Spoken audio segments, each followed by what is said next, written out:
Essas primeiras 2 semanas e meia de governo Trump foram tomadas por uma série de decretos que envolveram diversas instituições americanas e países ao redor do mundo.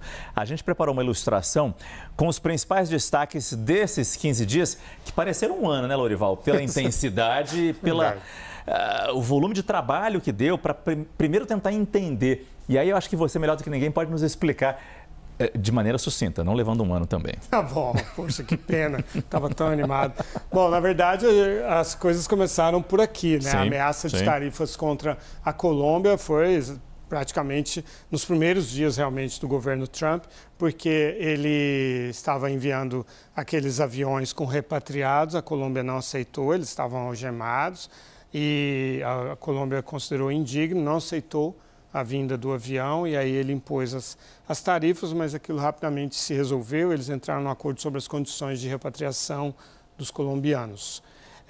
Agora, esta semana, entraram em vigor, quer dizer, ele assinou no sábado, entraram em vigor ontem, as tarifas contra o México e o Canadá, 25% contra ambos, com exceção de combustíveis do Canadá, energia em geral, que é 10%. Né?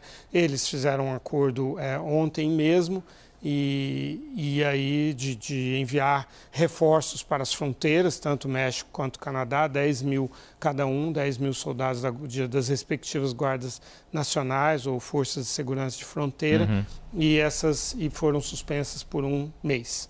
Finalmente, a China entraram em vigor à meia-noite, 0 hora de hoje, hora de Washington, D.C., 2 horas mais cedo do que aqui. E essas tarifas de 10%, não há acordo nenhum, embora houvesse a previsão de uma conversa entre o Trump e o Xi Jinping, assim como houve entre o Trump e o primeiro-ministro canadense e a presidente mexicana. Não houve a conversa ainda, a China está retalhando com tarifas que vão de 10% a 15%. E tem aquelas medidas que chegam em locais que a gente não consegue imaginar, porque por trás de cada ajuda humanitária, por trás de um departamento de educação, pode ter uma arma escondida ali, pode ter uma política de diversidade, por exemplo. Sim, sem dúvida. Essa é a nossa próxima tela. Sim. A gente enumera também essas medidas internas, né, dentro do governo, muito conduzidas por pessoas de confiança do Elon Musk, né, inclusive jovens de 25, tem um jovem de 25 anos de idade que agora tem acesso às informações do Tesouro americano e que não é um integrante do governo, porque o Elon Musk não é um integrante formal do governo. Para ser, ele teria de fazer a desincompatibilização das empresas dele, porque ele é fornecedor do governo americano, né? É uma contradição absurda, uma né? situação difícil de entender. Bom, se a gente começar pela USAID, é uma agência que faz metade da ajuda humanitária do mundo e nem é um valor alto, são 72 milhões de dólares para o orçamento americano. Isso não é nada, mas ela estava apoiando programas de planejamento familiar, que envolve também o aborto e tal, HIV, pessoas com HIV, então isso vai contra os princípios que o Trump deseja representar.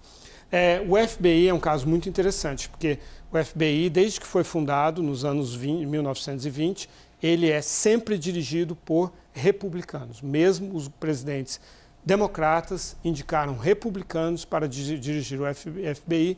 Por quê?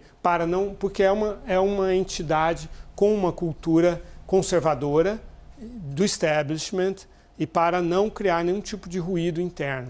O Trump não gosta do FBI, não acha que o FBI está bom, porque o FBI sempre o investigou os crimes dos quais ele foi acusado, dos quais ele foi suspeito já no primeiro mandato. Relações com a Rússia, né, fazer política externa antes mesmo de assumir a presidência, ele e pessoas ao redor dele, uma série, toda a questão de Mar-a-Lago, lá dos documentos sigilosos, é o FBI que investiga crimes federais, inclusive aqueles cometidos, no caso, pelo presidente Trump. Então, ele agora já avisou muitos veteranos, pessoas importantes do FBI que serão demitidos, ou se demitem ou serão demitidos.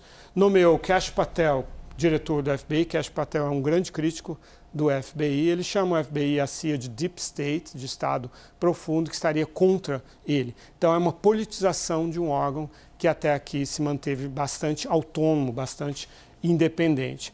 O Departamento de Educação dos Estados Unidos tem a ver com o que se chama da cultura woke, né, de ensinar a situação, a história do racismo nos Estados Unidos, a possibilidade de as crianças e os jovens fazerem transições de gênero, a diversidade de gênero, uma visão mais liberal, que ele também se colocou contra, e principalmente Elon Musk também. E a OMS a gente já falou, e o Acordo de Paris, ele é um negacionista climático, acha que não tem que combater as mudanças climáticas nem fazer transição energética.